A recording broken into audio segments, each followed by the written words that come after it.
Maxwell Maltz, seorang dokter ahli bedah plastik.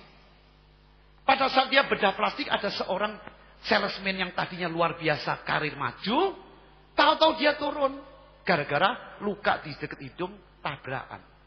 Langsung omset turun jauh. Setelah dibedah, dikembalikan bedah plastik, mukanya kembali. Omset naik lagi luar biasa maju. Lalu suatu hari dokter ini kedatangan tamu lagi yang hampir sama kasusnya. Ada coretan juga. Setelah dibedah, omset tetap turun, bukan maju tambah turun.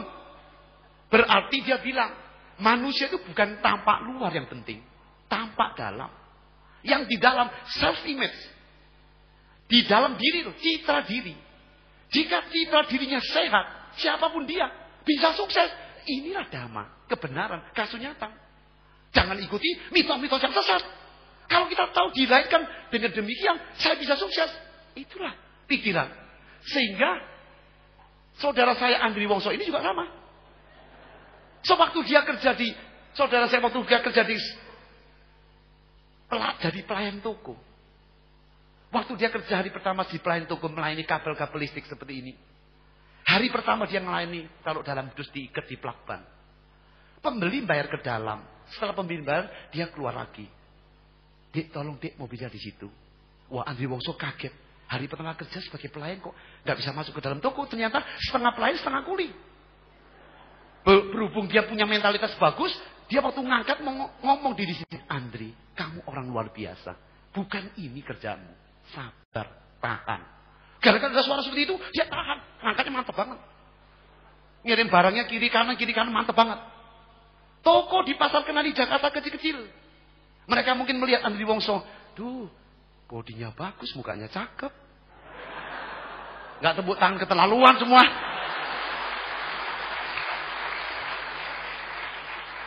Gampang bergaul. Itu senjata Andri Wongso. Gampang bergaul dari atas ke bawah. Langsung kenal semua. Begitu orang kenal dia bisa kungfu, buka perguruan kungfu. Pertama muridnya dikit, lama-lama muridnya banyak. Pertama dikasih duit agak gengsi, lama-lama ambil kantongnya aja. Begitu uang yang dikantongi lebih besar dari jumlah dia sebagai pelayan toko, muncul mentalnya. Aku mau main film. Itu pikiran. Aku mau main film. Langsung beranikan diri untuk berhenti. Bosnya bingung. Mau ngapain berhenti? Saya bosan dengan kamu. Jangan berhenti, jangan. Mau kemana kamu? Mau main film di Hong Kong. Kaget bosnya. 7 meter. Mau main film, gila lu. Dia nggak percaya. Nggak peduli Andri Wongso. 1000 orang nggak percaya, dia nggak peduli. 1 juta nggak percaya, saya nggak peduli. Yang penting saya percaya diri saya. Saya melihat dari dalam diri. Bisa nggak saya? Begitu menemukan bisa, berani, berhenti, latihan. Begitu latihan keras, sudah jadi badannya, kirim ke Hong Kong. Melewati liku-liku, luar biasa beratnya. Berat sekali. Udah sampai diterima, ditolak. Sampai ditolak sampai 3 bulan. Baru saya mengerti, hidup itu butuh menghadapi masalah. Sampai saya nulis sebuah kata-kata motivasi. Hanya penderitaan hidup yang dapat mengajarkan kepada manusia arti keindahan dan nilai kehidupan.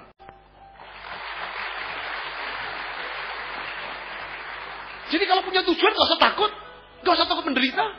Justru karena penderitaan mendewasakan kita. Sulit guru kita, gagal guru kita, tantangan guru kita. Jika kita tahu seperti itu, baru matang. Sisanya tidak mungkin matang.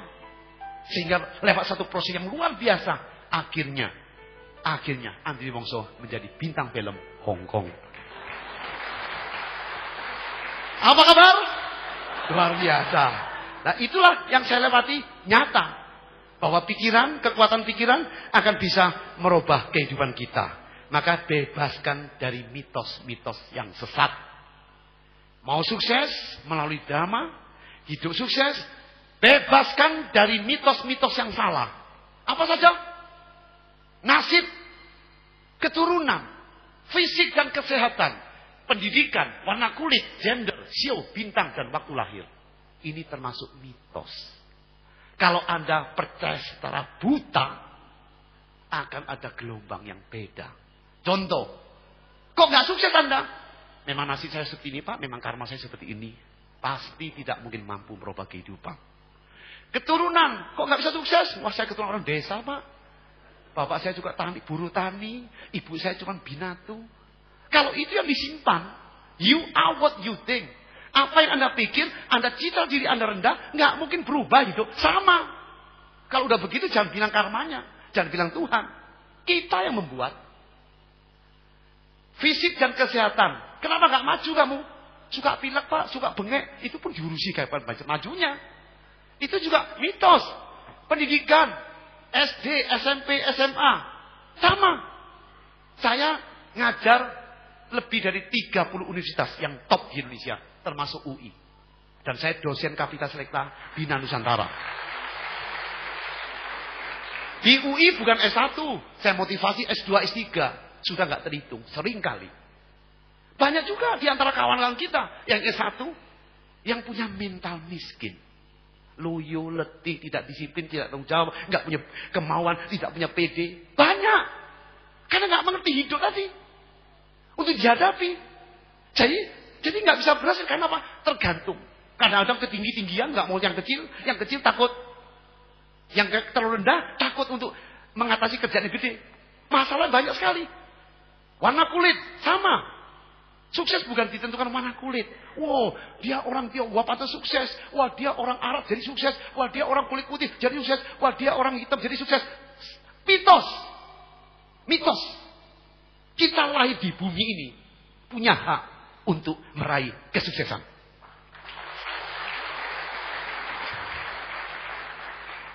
Warna kulit, gender, laki, perempuan, tengah-tengah, terserah. Bisa sukses. Sio, bintang, waktu lahir, sama. Jadi saya waktu kecil memang pernah diramal. Datang ke peramal. Sio apa kamu? Orang miskin ketahuan. Sandal miskin, baju miskin, celana miskin ketahuan. Muka miskin. Begitu dia lihat, sio apa? Sio kuda om. Hah, menderita kamu. Kurang aja. Dianggap menderita saya. Lahir pagi, siang, sore. Saya lahir pagi. Lahir pagi tambah susah. Udah sio kuda lahir pagi. Maksud beliau itu suruh kerja keras. Tapi kalau saya mengambil kata-kata negatif saja. Miskin.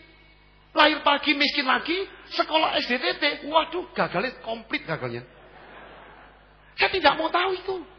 Proses belajar. Anda mengerti dhamma. Didobrak. Berjuang. Nasib berubah total. Maka bebaskan dari mitos yang sesat. Yang salah. Kalau diikuti semua, kita lihat kemarin. Di koran 1 minggu yang lalu. Konglomerat paling top nomor 1. Bill Gates. Ratusan miliar dolar kekayaan. Sampai 500 konglomerat. Coba Anda tanya. Semua sio apapun juga ada. Sio kucing, sio anjing, sio tikus, sio kuda. Ada semua. Semua konglomerat. Jadi Anda juga sama calon konglomerat semua. Tapi kalau kita mau ke Ethiopia, Rwanda, Anda lihat yang miskin semua ada. Sio apapun juga ada. Bintang apa juga ada. Tapi itu bukan termasuk Anda. Luar biasa, tepuk tangan dulu. Apa kabar? Ini saya sudah lewat semua. Jadi saya kasih 5 menit cerita kehidupan saya sedikit. Lahir di keluarga yang miskin. Tinggal di sebuah rumah setengah tembok, setengah gedek. Bambu. Rumahnya kecil, isi 1 kamar. Itu pun kontrak. Mama papa saya orang miskin, buta huruf. Pada tahun 1965, terjadi Gestapo PKI di Indonesia. Di mana saya sekolah di sekolah Mandarin ditutup. Sejak saat itu tidak bisa sekolah lagi. Kawan-kawan saya pindah sekolah, karena punya uang pindah sekolah. Saya harus beberapa hari kemudian membantu jualan kue di rumah sendiri yang dibuat oleh mama saya.